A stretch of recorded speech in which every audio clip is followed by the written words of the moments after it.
Bonjour, aujourd'hui je vais vous parler de la pièce 1h22 avant la fin de Mathieu Delaporte avec Kian Kojandi et Eric Elmosnino.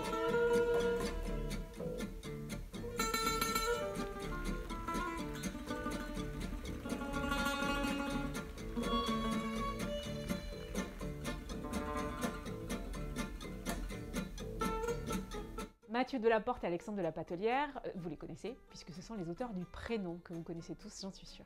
Le pitch, un homme, 38 ans, décide de mettre fin à ses jours, il est sur le point de sauter par la fenêtre quand tout à coup, on frappe à sa porte et un homme se présente à lui avec un revolver dans les mains en se proposant de le tuer. C'est évidemment une situation cocasse, donc déjà rien que ça, bon, ça pose un petit peu le cadre. Je suis un peu embêtée parce que au moment où je fais cette vidéo, je l'ai vue hier. Et j'arrive encore pas à savoir trop ce que j'en ai pensé. Je vous explique. Bon, la pièce est originale, c'est plutôt drôle, enlevé, léger, un sujet pourtant qui est pas facile, donc bon, ok, jusque-là tout va bien.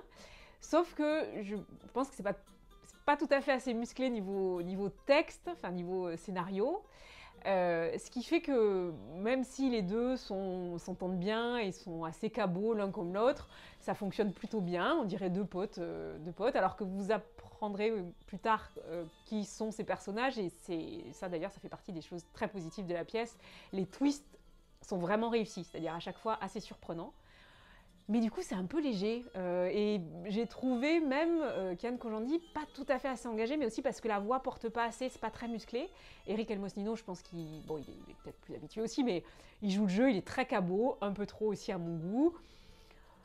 Mais voilà, ça manque un peu d'engagement, je trouve. Là encore, c'est la manière dont le personnage a été construit, peut-être, le personnage de Kian Kojandi. Quand on est sur le point de se foutre en l'air, je me dis que peut-être on est dans des états un peu plus troublé. Là, il est très cool, vraiment de long en long. C'est-à-dire que, et même s'il n'est pas cool à l'idée de se foutre en l'air, quand quelqu'un frappe à votre porte pour vous tuer, je sais pas, peut-être que ça crée quand même deux, trois petits trucs. Bon, voilà, donc le début est un peu long pour moi. J'ai trouvé qu'il y avait des longueurs au global dans le texte. Et puis, petit à petit, la pièce gagne en beaucoup de choses. Elle gagne en profondeur, dans le sens même et dans le contenu. Elle gagne aussi dans le jeu, il y a des moments de justesse vraiment beaux. Elle gagne en poésie aussi, je ne vous raconterai évidemment pas la fin, mais bon bah j'ai pas du tout été déçue par la fin, quoi, ce qui peut arriver. Et donc le final m'a beaucoup plu. C'est une pièce voilà, qu'on garde un peu, je vous dis, là j'ai un peu encore du mal à en parler, mais là je serais ravie que vous me donniez votre avis. Parce que voilà, à part les petits trucs de jeu, les longueurs, bon voilà, c'est quand même très léger, c'est drôle, et les deux twists qu'il y a dans la pièce, ou trois, non, les deux twists qu'il y a, sont vraiment bien vus. Donc ça muscle un peu tout ça, et c'est assez intéressant. Et encore une fois, c'est même, je vous ai dit poétique, mais ça frôle avec la philosophie, quoi. Bref, c'est tellement singulier et original, quand même, que je regrette pas d'y être allée, et voilà, j'ai hâte d'avoir votre avis. Et vous, iriez-vous ?